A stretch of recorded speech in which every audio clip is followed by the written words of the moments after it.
दोस्तों, नवरात्रि का नाम सुनते ही माता रानी के भक्तों का मन प्रसन्नता से भर जाता है। माता रानी के दर्शन के लिए सभी आतुर हो जाते हैं। नवरात्रि का पर्व इतना अद्भुत होता है कि इन 9 दिनों में सभी मनुष्य माता रानी की भक्ति में डूब जाते हैं।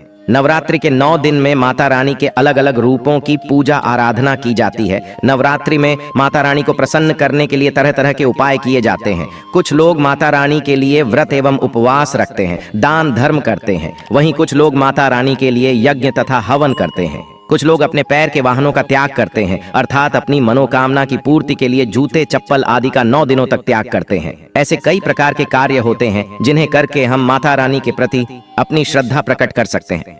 माता रानी अपने भक्तों से अत्यधिक प्रेम करती है। वह उन्हें कभी दुख में नहीं देख सकती। जो भी सच्चे मन से माँ को पुकारता है, माँ उसे कभी अनसुना नहीं करती है। नवरात्रि का पर्व शक्ति का पर्व होता है।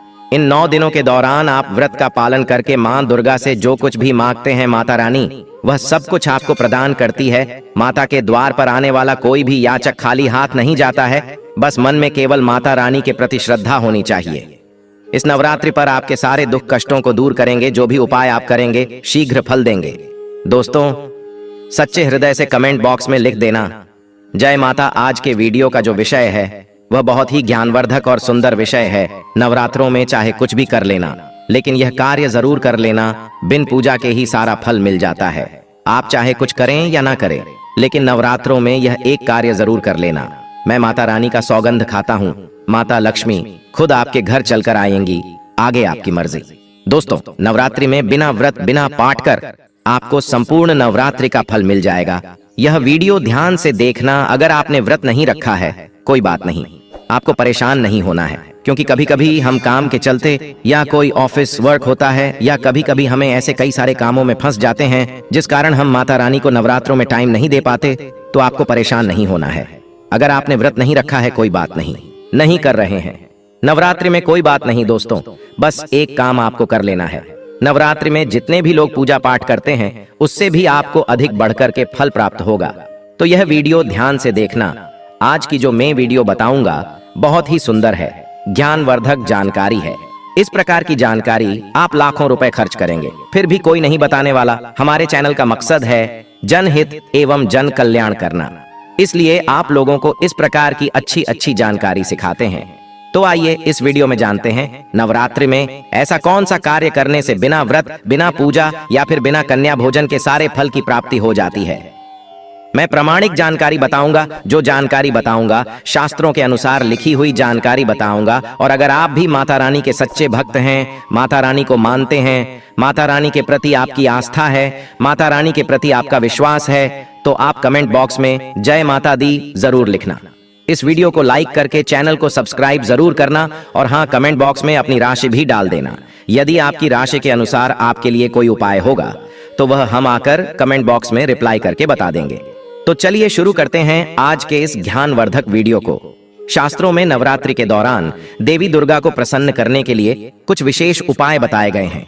इन उपायों को करके आप मां दुर्गा का आशीर्वाद प्राप्त कर सकते हैं। नवरात्रि पर अगर कुछ शुभ कारक चीजों को आप घर में ले आते हैं तो अनेक प्रकार के लाभ आप इनसे पा सकते हैं।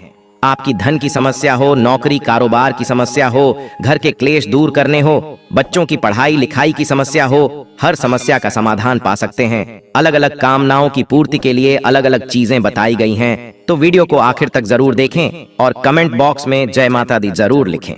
दोस्तों, सनातन धर्म में तुलसी के पौधे का काफी महत्व बताया गया है। भगवान कृष्ण, श्री हरि विष्णु जी, मां लक्ष्मी, इनके भोग में तुलसी के पत्ते को डालना अनिवार्य बताया गया है।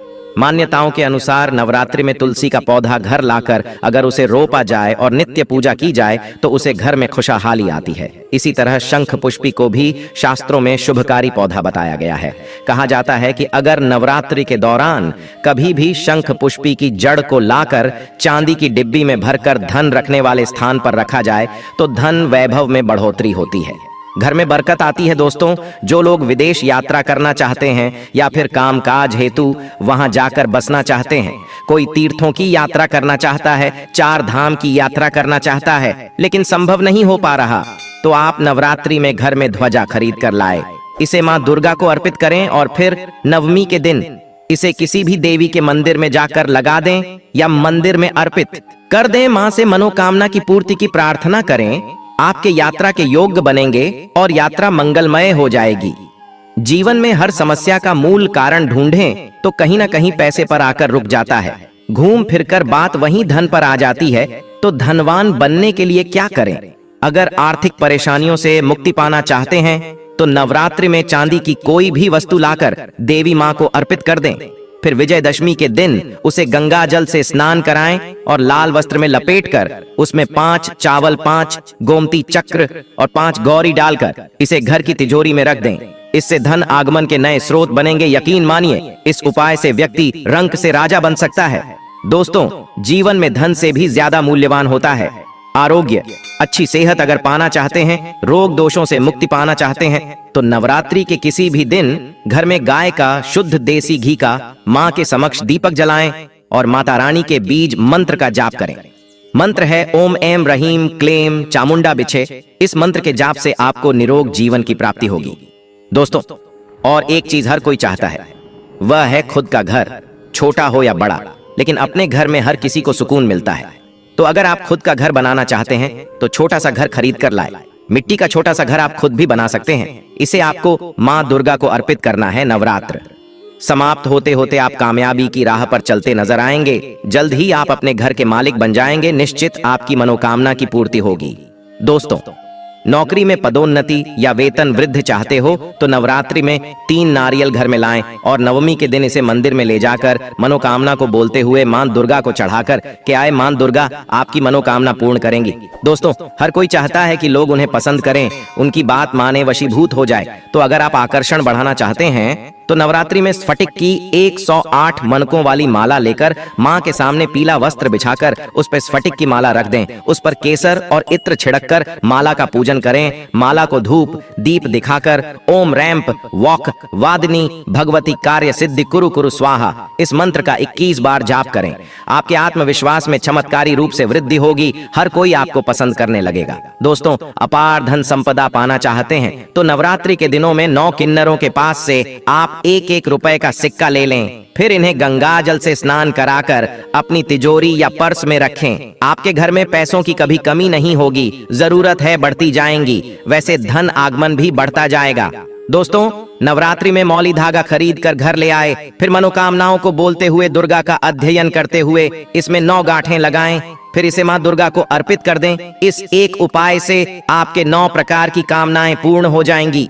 दोस्तों, नवरात्रि पर कमल पर विराजमान माता लक्ष्मी की तस्वीर लाना अत्यंत सौभाग्य बढ़ता है। इससे घर में स्वयं मां लक्ष्मी का वास हो जाता है। धन समृद्धि बढ़ती है, सौभाग्य की प्राप्ति होती है। तो मां की ऐसी तस्वीर लाकर घर में उत्तर दिशा में स्थापित कर दें। इसे नित्य धूप दीप दिखाएं, दुर्भाग्य दूर चला जाएगा। कहते हैं कि व्यक्ति को अपने जीवन काल में कम से कम एक बार माता रानी को 16 श्रृंगार की सामग्री अर्पित करनी चाहिए। और यह नवरात्रि का पावन अवसर है। मां को 16 श्रृंगार की सामग्री लाकर अवश्य भेंट करें। घर परिवार के क्लेश कलह अशांति दूर हो जाएगी। सुखमय पारिवारिक जीवन की प्राप्ति होगी।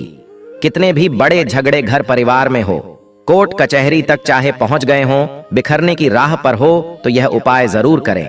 नवरात्रि में घर में चांदी के सिक्के लाना अत्यंत शुभकारी माना जाता है। नवरात्रि में कृष्ण भगवान और मां सरस्वती को प्रिय कहा जाने वाला मोर पंख अगर आप घर में लाकर रखते हैं तो घर के बच्चों की विद्या अध्ययन में रुचि बढ़ती है, एकाग्रता बढ़ती है, चंचल स्वभाव में ठहराव आता है।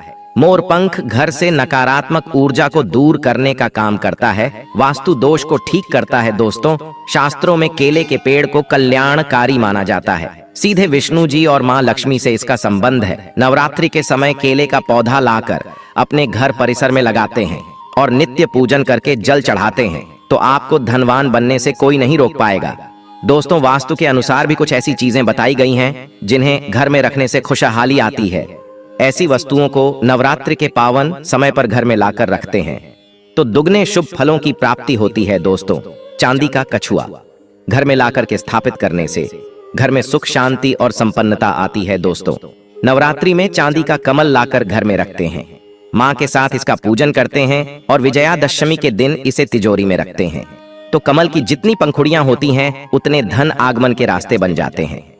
अगर अष्टदल कमल होगा तो 8 मार्गों से आपके घर में धन आएगा। दोस्तों, शत्रु विरोधियों से त्रस्त व्यक्ति नवरात्रि पर घर में त्रिशूल ले आकर स्थापित करें, शत्रु शांत हो जाएंगे। नवरात्रि में माता रानी को चरण पादुका जरूर भेंट करें, इससे व्यक्ति धनवान गुणवान बनता है, उसे अनेक सिद्धियां प्राप्त होती हैं। अब एक खास उपाय, नवरात्रि में सप्तमी के दिन आप लाल गुड़हल के फूल लेकर आए, 21 फूलों की माला बनाकर मनोकामना को बोलते हुए मां काली को चढ़ा दें।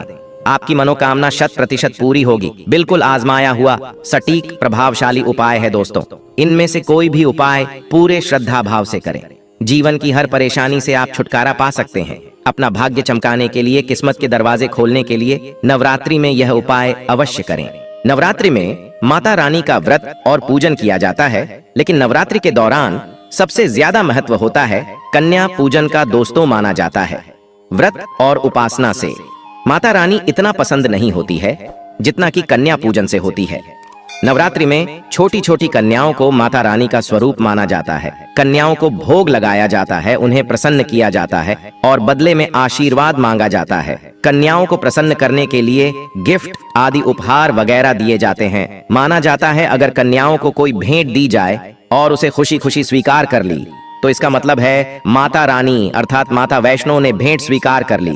जिन पर कन्याएं प्रसन्न होती हैं तो समझो उन्हें माता रानी का आशीर्वाद मिल गया और माता रानी की कृपा से उन्हें मुंह मांगा वरदान प्राप्त होता है। नवरात्रि में 2 साल से लेकर 10 साल तक की कन्या का पूजन होना चाहिए। अष्टमी अथवा नवमी को कन्याओं के पैर धोकर भोजन कराना, उपहार आदि देना श्रेष्ठ माना जाता है। आपके घर में संपन्नता बनी रहे तथा धन की कोई भी कमी न हो, कन्याओं को कोई सुंदर गिफ्ट दे सकते हैं। शास्त्रों में बताया जाता है कि कन्या जितना खुश होती है, माता रानी उतना ही जल्द फल की प्राप्ति प्रदान करती है। ऐसे में आप कन्याओं को चॉकलेट बॉक्स दे सकते हैं तथा खूबसूरत कपड़े दे सकते हैं। याद रहे काले कपड़े न दें और स्टील के बर्तन भी गिफ्ट के तौर पर दे सकते हैं। याद रहे कि कन्याओं को लोहे का कोई भी सामान नहीं देना चाहिए। दोस्तों, जब कन्या अपने घर के लिए प्रस्थान करें तो उनके चरण जरूर छू लें और अपने मन में अपनी प्रार्थना को पूरा करें। सच्चे दिल से मांगी मुराद माता रानी अवश्य पूरी करती है। और कमेंट बॉक्स में जय माता दी लिखना ना भूलें। आज के लिए बस इतना ही दोस्तों। अगर आपको यह वीडियो पसंद आया है तो वीडियो को लाइक करिएगा।